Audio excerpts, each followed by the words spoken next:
Hello and welcome. You're watching India Today Global. I am Pranay Upadhyay. December 4 marks a crucial day for India as the country gears up to welcome its friend and ally, Russian President Vladimir Putin. Putin will attend the 23rd India-Russia Annual Summit at the invitation of Prime Minister Narendra Modi.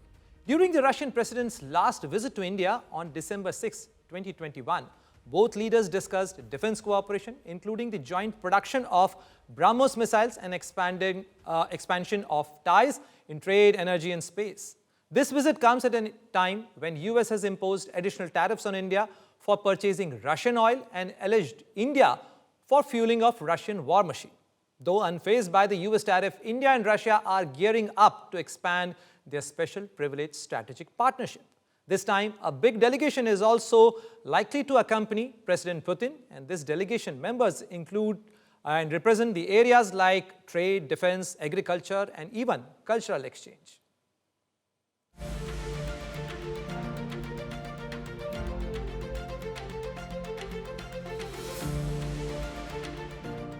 इस वर्ष दिसंबर में हमारी 23वीं summit के लिए 140 करोड़ भारतीय उत्सुकतापूर्वक आपका इंतजार कर रहे हैं. All eyes are on Russian President Vladimir Putin, India's all-weather friend, who is just hours away from his two-day visit to India on December 4th and 5th. This meet comes 3 months after Modi and Putin held bilateral on the sidelines of SCO in China's Tianjin. इस वर्ष दिसंबर में हमारी 23वीं summit के लिए 140 करोड़ भारतीय उत्सुकतापूर्वक आपका इंतजार कर रहे हैं. У нас такие отношения, что я считал, что вы и так все понимаете. हमारे इतने रिश्ते हैं कि मुझे ऐसा लगा कि आपको कोई अनुवाद नहीं चाहिए. Lingering US trade tensions and Russia's war with Ukraine have delayed deals like the Indo-US Pact. But Putin's visit can be a game changer.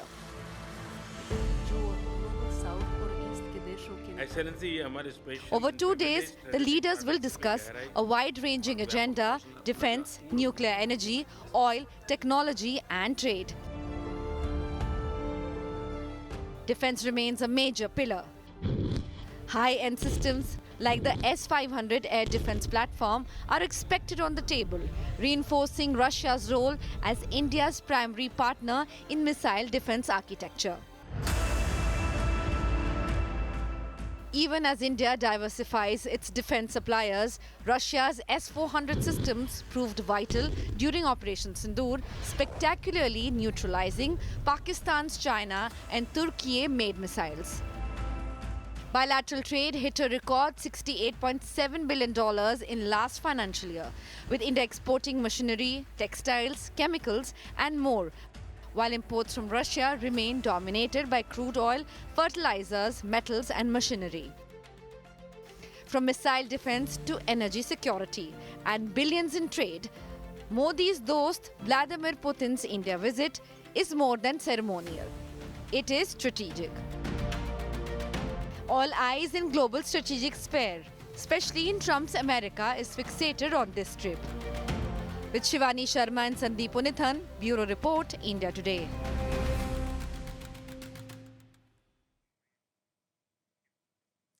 And now joining us live is Dr. Arvind Gupta, Director of Vivekananda International Foundation and former Deputy NSA of India.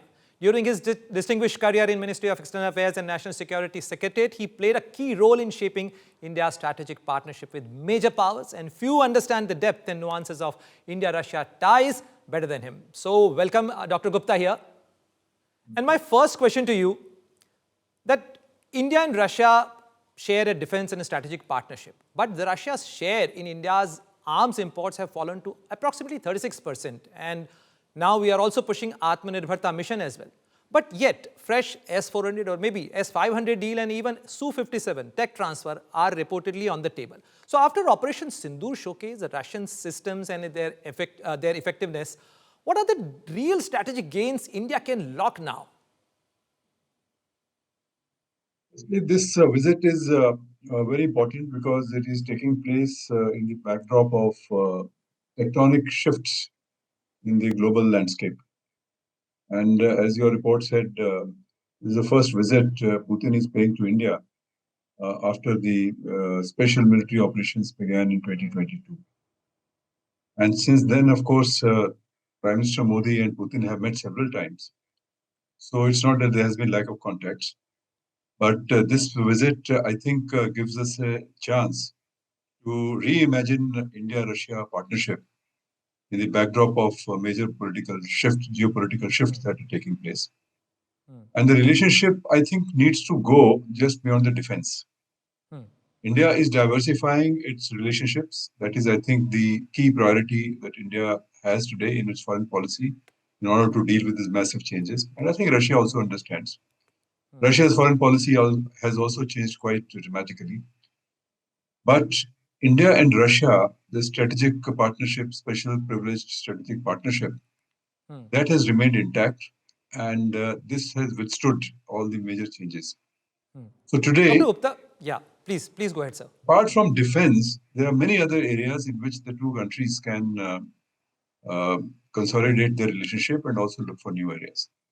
So it's a good opportunity for both countries to diversify the relationship and deepen it, particularly in the area of technology, in the area of trade, connectivity.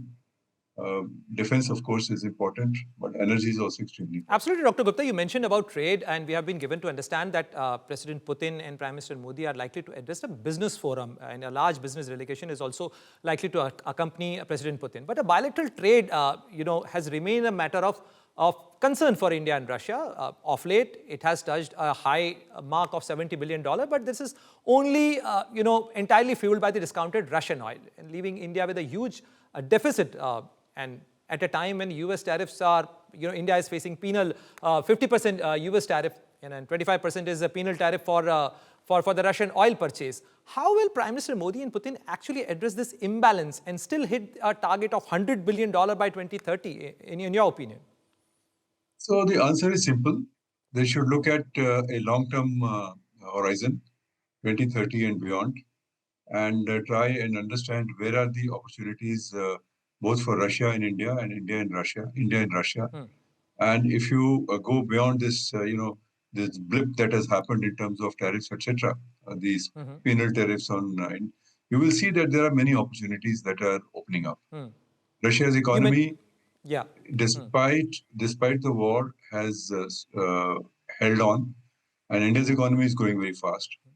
In 2019, India and Russia had identified several new opportunities, including a new Eastern Maritime Corridor, which would have opened Indian investment in Russia's Far East. Absolutely, sir. I actually want you to elaborate more on the different opportunities, because beyond defense and energy and agenda, that also includes the Arctic project, the critical minerals, AI investment funds, and even the labor migration pact.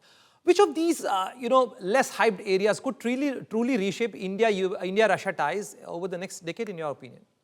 Yeah, these are precisely the areas that I think can provide trigger for India-Russia relationship for the next 10 years or even more. Russia's Arctic is today fueling Russia's growth. The Arctic region per se has become a geopolitical hotspot, and Russia is offering you a chance for investing in Arctic, in the vast mineral resources, including the critical minerals in Russia. There is a lot of coal in Russia. There is a lot of oil in Russia. There is a lot of gas in Russia. And Russia is also today a very important agriculture part. Food security is also very important. So today, if Indian businessmen begin to look at the opportunities in Russia's Arctic and Russia's Far East, you will see that a lot of new areas will arise.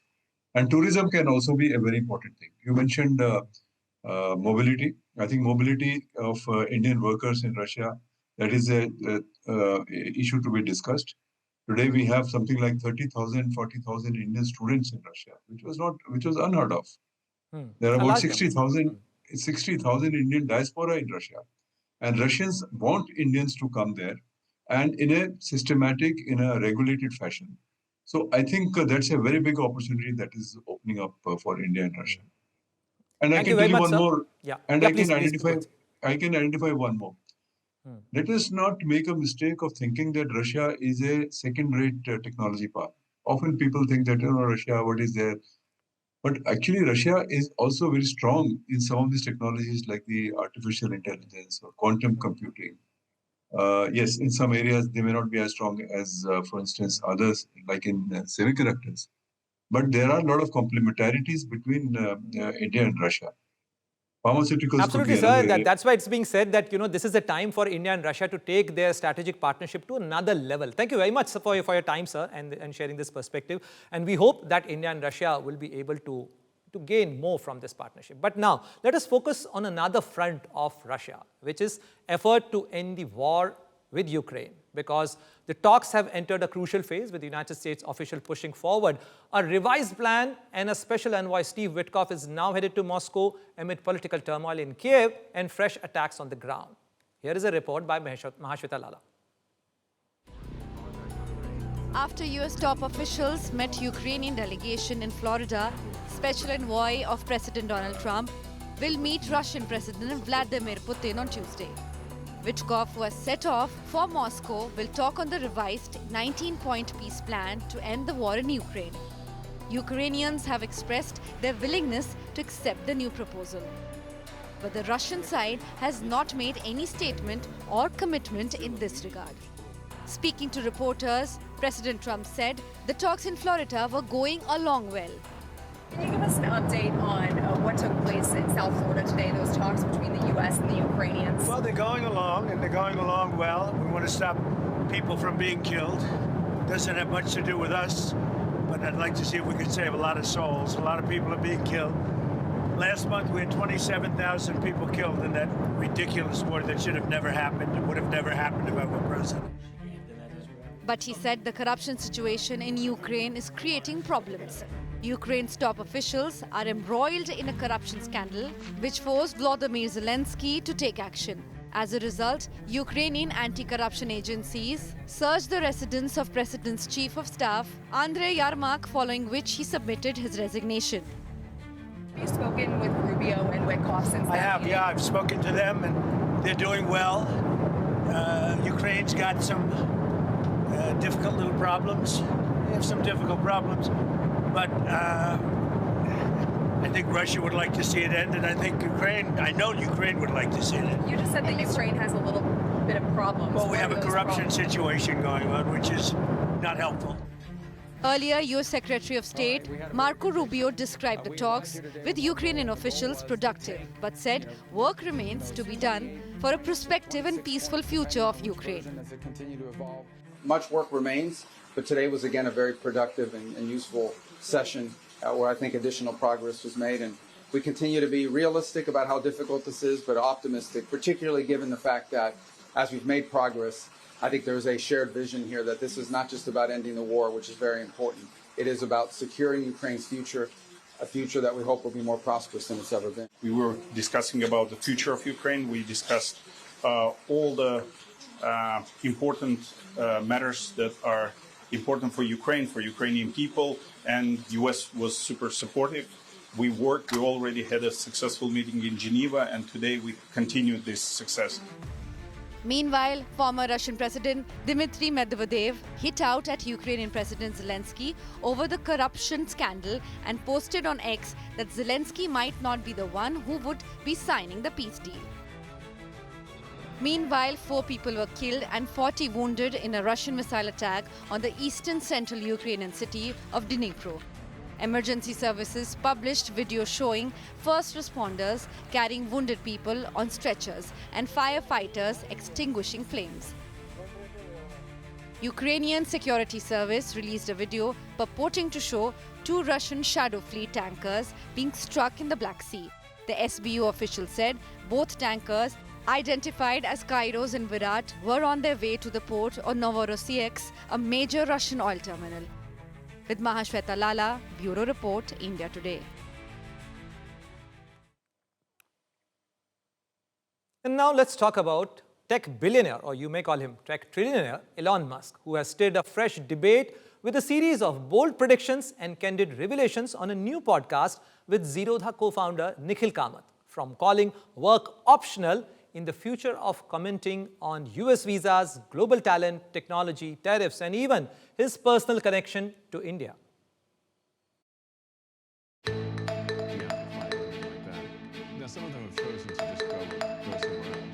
The world's richest man and trillionaire Elon Musk made some stunning predictions during a podcast with Zerodha co-founder Nikhil Kamath on his popular WTF podcast. The former Doge head predicted that working would become optional or a hobby in 20 years. Well, I think it'll actually be that people don't have to work at all. And it may not be that far in the future. Maybe only, I don't know, 10, I'd say less than 20 years. My prediction is in less than 20 years, working will be optional. Working at all will be optional.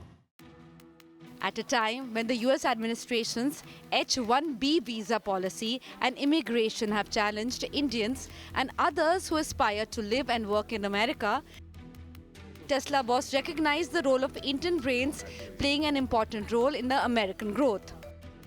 This is in the contrast to the US government stand that US has talent and should be given priority in US companies over talents from outside.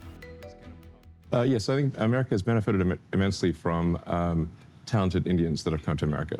That seems to be Obviously. changing now, though. And I think there's been some misuse of the, H-1B program. It's certainly, it would be accurate to say that there's, like some of the outsourcing companies have kind of gamed the system on the H-1B front, and we need to stop the gaming of the system. Elon Musk, who founded XAI in 2023, and Grok, an AI chatbot, as one of the flagship products, accepts that technology can be destructive. In a recent controversy, Grok claims that XAI owner Elon Musk is fitter than American basketball legend LeBron James. A powerful technology can be potentially destructive.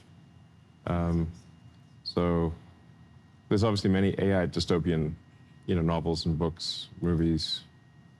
So it's not that we're guaranteed to have a positive future with AI. I don't force an AI to believe falsehoods.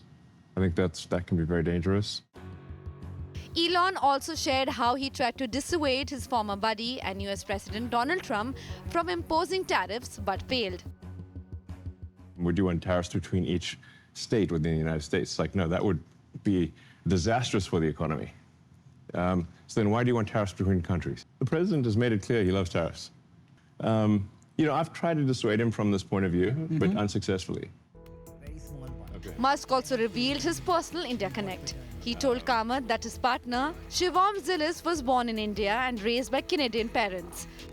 He also said one of his sons has the middle name Shekhar. He revealed choosing this name in honor of Subramaniam Chandrasekhar, the Indian-American astrophysicist who won the 1983 Nobel Prize for his work on stellar evolution. With Mahashweta Lala, Bureau Report, India Today.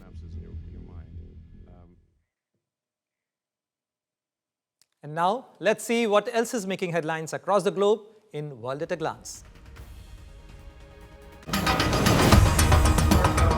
President Donald Trump confirmed that he had spoken with Venezuelan President Nicolas Maduro, but did not provide details on what the two leaders discussed. Earlier, Trump said the airspace above and surrounding Venezuela should be considered closed in its entirety, but gave no further details. Meanwhile, Maduro made his first public appearance on Sunday, putting to an end speculation with the country that he had fled amid escalating tensions with the US. He was not seen since Wednesday. Conservative National Party candidate leads the Honduran presidential election with 34% of votes counted, according to the country's electoral authority. Nasri Asfura, who's 67 years old, is the former mayor of Tegucigalpa and the candidate backed by US President Trump, his party's last president. Whichever candidate wins a simple majority will govern the country between 2026 and 2030.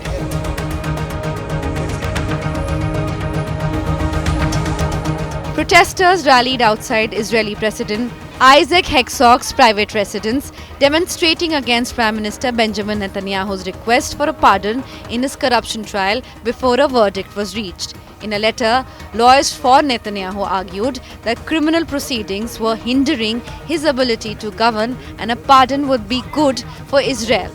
Demonstrators gathered outside Tel Aviv court, where Israeli Prime Minister Benjamin Netanyahu's trial is being held, to protest against what they see as his unacceptable request for pardon for the country's president.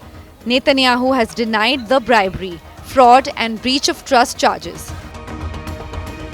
Israeli Prime Minister Netanyahu submitted a request to the country's president for a pardon in his years-long corruption trial, arguing that criminal proceedings were hindering his ability to govern and a pardon would serve the interests of Israeli society.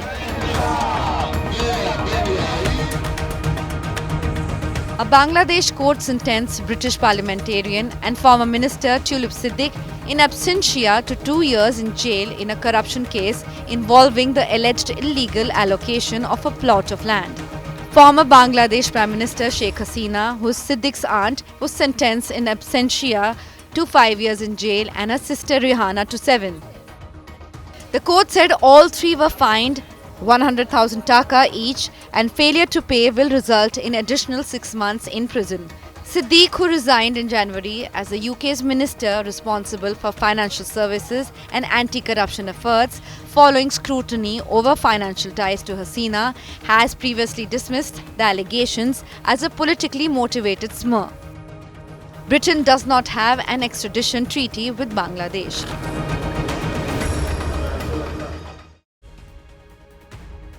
That's all that we have for today. For news and updates, keep watching India Today. Goodbye and good night.